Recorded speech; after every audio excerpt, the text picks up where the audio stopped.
Saúde os irmãos com a paz do Senhor, amém? Vamos orar para a gente iniciar a nossa aula de hoje.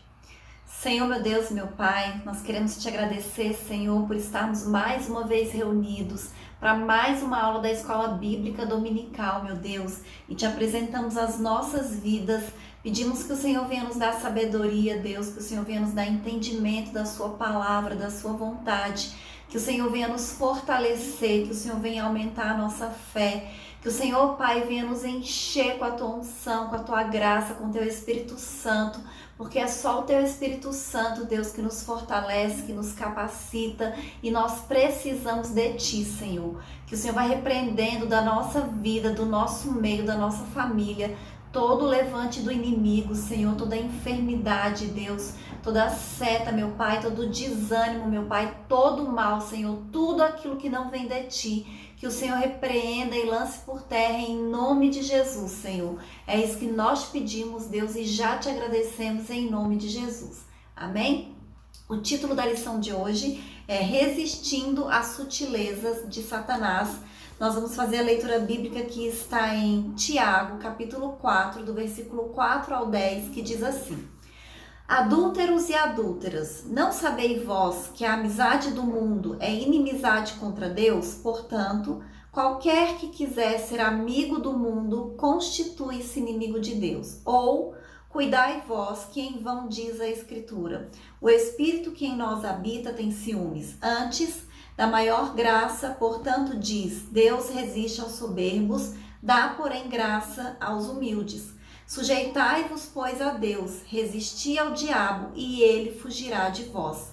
Chegai-vos a Deus, e ele se chegará a vós. Limpai as mãos, pecadores, e vós, de duplo ânimo, purificai o coração. Senti as vossas misérias, e lamentai e chorai. Converta-se o vosso riso em pranto, e o vosso gozo em tristeza. Humilhai-vos perante o Senhor, e ele vos exaltará. Amém? Na lição de hoje, a gente está chegando ao final de mais um trimestre, né? A última lição que nós estamos estudando, e durante todo o trimestre nós estudamos as sutilezas de Satanás contra a igreja do Senhor Jesus Cristo nesses últimos dias. Então, várias coisas, né, que o diabo tem feito, maneira que ele tem usado, que ele tem agido para tentar atacar a igreja do Senhor, para tentar afastar as pessoas de Deus, para tentar enfraquecer. E todas essas sutilezas, essas artimanhas de Satanás, nós temos poder como igreja para resistir, para vencer. Como nós lemos aqui no texto de abertura, né? Resistir ao diabo e ele fugirá de vós. Então nós precisamos estar atentos, nós precisamos estar preparados. Então, diante de todos esses ataques, as nossas armas, elas não são carnais, mas elas são espirituais. E esse é um discernimento e uma visão que nós temos que ter, que esse ataque também, ele não é carnal, mas ele é espiritual. A nossa luta não é contra carne ou sangue, mas contra as hostes espirituais, né? Contra demônios, contra principados, contra potestades. E nós sabemos que esses demônios, eles usam pessoas, mas a nossa luta não é contra as pessoas, é contra o espírito maligno que está usando essas pessoas. Com relação às pessoas, nós temos que pedir a Deus que tenha misericórdia. Nós temos que pedir que essas pessoas sejam libertas, que essas pessoas sejam salvas. Mas nós não podemos vacilar. Nós precisamos estar atentos, porque o inimigo não vacila, o inimigo não dorme. Então nós também precisamos estar preparados, nós precisamos estar comprometidos, nós precisamos estar perseverantes. E a gente vai ver nessa lição de hoje que uma maneira de nós vencermos esse ataque de Satanás, esses ataques do maligno, é nos submetendo a Deus, reconhecendo que Jesus Cristo é o centro, reconhecendo que nós somos dependentes e nós precisamos do Espírito Santo de Deus e a importância da igreja local nessa batalha, nessa luta. Então, nas lições anteriores, nós vimos o ataque do inimigo contra a igreja e contra as nossas vidas. E nessa lição de hoje nós vamos ver as nossas armas, como nós podemos vencer, como nós podemos resistir, como nós podemos vencer o maligno nessa luta, nessa guerra, amém? Que é espiritual, como eu já disse. O primeiro tópico diz assim: comprometimento com uma vida centrada em Cristo. Cristo, o Salvador. Então, a primeira coisa que nós temos que entender nessa batalha contra as sutilezas de Satanás é que Cristo é o nosso Salvador.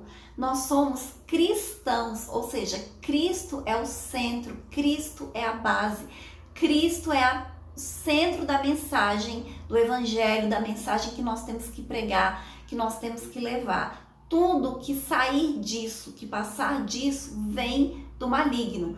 Quando a gente olha os discípulos, os apóstolos, a mensagem de Paulo, de Pedro e de todos os outros, a gente vai perceber que Cristo era a mensagem central da pregação deles e tem que ser a mensagem central também da nossa pregação.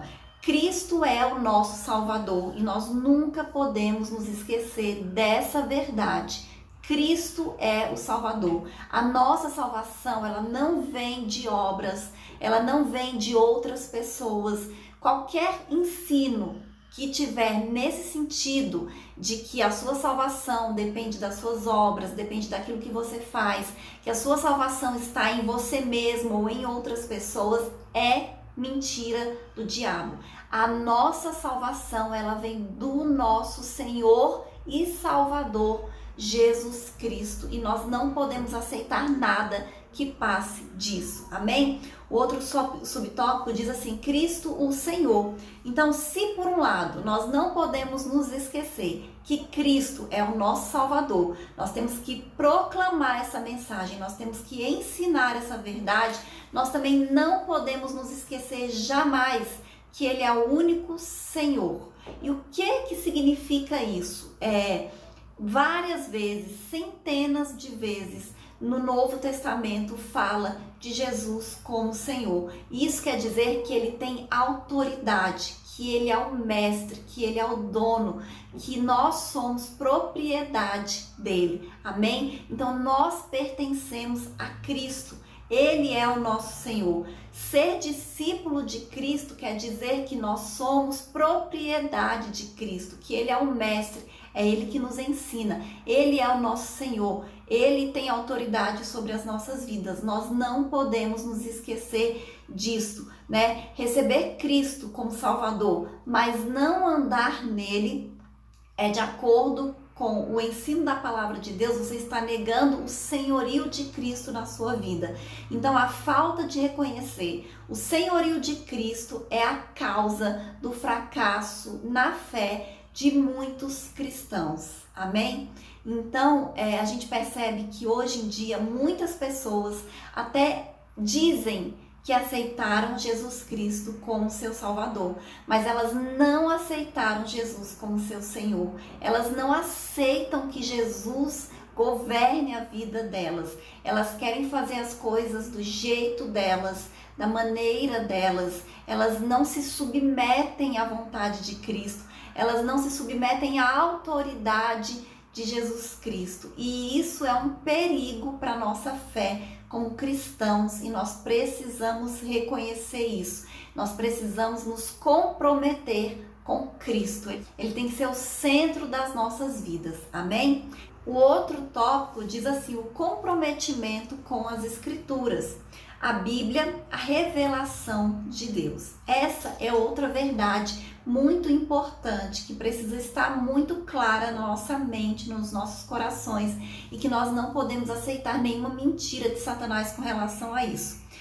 Muitos falsos mestres se levantaram desde o início da igreja e especialmente nos nossos dias atuais para dizer que a Bíblia, ela contém a palavra de Deus, mas que ela não é a palavra de Deus. E nós acreditamos que a Bíblia é a palavra de Deus. A Bíblia foi escrita por homens inspirados por Deus. E tudo que está escrito na palavra de Deus, na Bíblia, é a palavra de Deus. Por quê? Porque quando a gente aceita que a Bíblia contém a palavra de Deus, ao invés de ser a palavra de Deus, a gente vai acabar aceitando também o que muitos falsos mestres ensinam, de que a Bíblia ela é ultrapassada em diversos trechos, em diversos textos, e que ela precisa ser atualizada, de que a Bíblia foi escrita para aquele contexto, para aquela época, e que hoje muitas coisas não servem mais e que ela precisa ser atualizada. Infelizmente, muitas pessoas pregam isso e muitas pessoas acreditam nisso. Não acreditam que a Bíblia é a verdade. Acreditam que a Bíblia são histórias que foram contadas, que foram criadas ou que foram inventadas, né? E que foi escrita por homens e que por isso ela é falha. Mas nós acreditamos que a Bíblia ela é a palavra de Deus. E nós percebemos nos nossos dias atuais que ela é totalmente atual.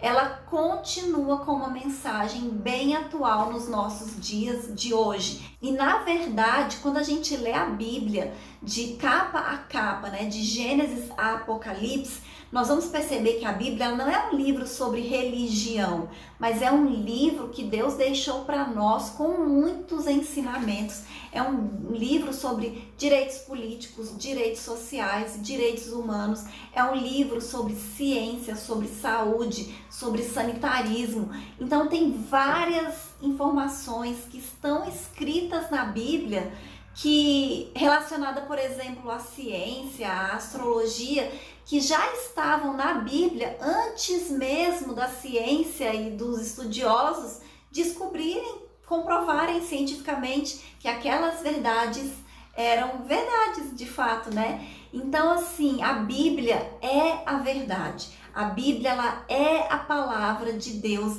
e nós não podemos aceitar nenhum tipo de questionamento. Porque quando as pessoas colocam em dúvida o que está escrito na Bíblia, acaba gerando dúvida também no coração das pessoas. E aí elas acabam, ao invés de simplesmente obedecer, de simplesmente aceitar e cumprir, elas começam a questionar. E onde existe questionamento, onde existe dúvida, não existe fé. Então nós precisamos estar comprometidos com a Escritura, porque ela é a vontade de Deus, ela é a palavra de Deus e é a nossa regra de fé e de conduta. A Bíblia ensina exatamente como é que nós devemos agir em todas as áreas das nossas vidas, não somente na questão espiritual, mas na nossa vida em todas as áreas. Porque quando Deus nos criou, Ele nos criou como? Espírito, alma e corpo. E a Bíblia fala sobre o espírito, sobre a alma e sobre o corpo. A Bíblia fala sobre todas as áreas. A Bíblia fala exatamente sobre tudo. Então, se você tem alguma dúvida com alguma coisa na sua vida, se você está enfrentando alguma dificuldade, pesquise, porque você vai encontrar uma resposta, você vai encontrar um ensinamento na Bíblia, e a Bíblia é a palavra de Deus. Então, é o melhor ensinamento que você pode receber. É a sabedoria que vem do próprio Deus. Amém? O próximo tópico diz assim: comprometidos com uma vida cheia do Espírito Santo. Então, outra forma de nós vencermos as sutilezas de Satanás é a gente ter uma vida cheia do Espírito Santo de Deus. Nós que somos cristãos, né, que somos crentes em Cristo Jesus, nós fomos a Cristo através do Espírito Santo de Deus, porque é o Espírito Santo de Deus que nos convence. E para nós permanecermos em Cristo, para nós vencermos as investidas de Satanás, as sutilezas de Satanás, para a gente conseguir andar em espírito e deixar as obras da carne, nós precisamos do Espírito Santo de Deus. Sem o Espírito Santo de Deus é impossível nós vencermos as sutilezas do diabo, as sutilezas de Satanás. O apóstolo Paulo, lá nos capítulos 6, 7, 8 de Romanos, ele mostra, através de uma sequência, né, de fatos, que é possível você ter consciência do pecado, lutar contra ele e mesmo assim continuar subjugado. E de acordo com o próprio apóstolo Paulo, para nós vencermos, nós precisamos estar cheios do Espírito Santo de Deus. É o Espírito Santo de Deus que nos capacita a viver uma vida de santidade, a viver uma vida de acordo com a vontade de Deus, obedecendo a verdade da palavra de Deus, que é a vontade dele para as nossas vidas. Então nós precisamos estar cheios do Espírito Santo de Deus. Os discípulos, eles eram cheios do Espírito Santo de Deus. E a gente observa através das histórias, né, de vida deles, quando a gente lê o Novo Testamento, os evangelhos e as cartas, a gente vai perceber o quanto eles foram perseguidos, mas ao mesmo tempo como eles eram usados por Deus, como eles eram ousados, quando eles pregavam, centenas, dezenas, milhares de pessoas se convertiam, aceitavam a Cristo.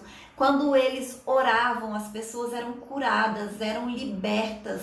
Às vezes eles nem precisavam orar, diz que a sombra, o lenço, então a vida deles era tão cheia do Espírito Santo de Deus que a obra do Espírito Santo agia de uma maneira poderosa e sobrenatural. Então nós precisamos ser cheios do Espírito Santo de Deus, porque é somente o Espírito Santo que vai nos capacitar a vencer os ataques do maligno contra as nossas vidas, a vencer, a resistir ao diabo e vencer as sutilezas de Satanás. Amém? O outro tópico fala sobre o comprometimento com a igreja local. E esse tópico ele é muito importante. Nesse trimestre teve até uma aula que nós falamos exclusivamente sobre os desigrejados, as pessoas que se dizem cristãs, convertidas e salvas, mas que não pertencem a nenhuma igreja, a nenhuma congregação local. Quando a gente entende a importância da igreja local na sociedade, no mundo que nós vivemos, a gente vai perceber que é impossível nós fazermos parte do corpo de Cristo, nós fazermos parte da igreja do Senhor sem pertencer a uma igreja local. Sabe por quê? A igreja, ela chega em lugares onde a polícia não chega. Ela chega em lugares onde o governo não chega. Nós sabemos que no Brasil e no mundo existem comunidades que são dominadas pelo tráfico de drogas, por exemplo, ou por outros tipos de domínios e que a polícia não pode chegar naquele local, o governo não consegue ter acesso àquele local, mas a igreja tem. Então, às vezes, você vai numa comunidade, a gente fala muito disso, a gente ouve muito falar sobre isso no Rio de Janeiro, né? Naqueles morros, nas favelas, onde a polícia não consegue chegar, porque os traficantes não deixam. O governo não chega porque os traficantes não deixam, mas nessas comunidades existem igrejas e essas igrejas elas transformam a realidade de muitas pessoas. Muitas pessoas que vivem ali, às vezes naquelas comunidades em situação de risco, elas são salvas, elas são libertas, jovens que têm as suas vidas transformadas pelo poder da palavra de Deus. Por quê? Porque naquela comunidade onde a polícia não chega, tem uma igreja local.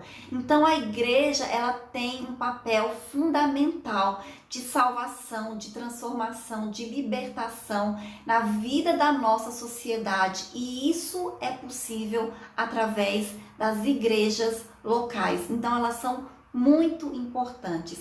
E é muito importante que a gente congregue, que a gente frequente. Por quê? Porque aí a gente vai ter um papel nessa transformação da sociedade, em levar a mensagem do evangelho, em transformar a vida de pessoas, a vida de comunidades.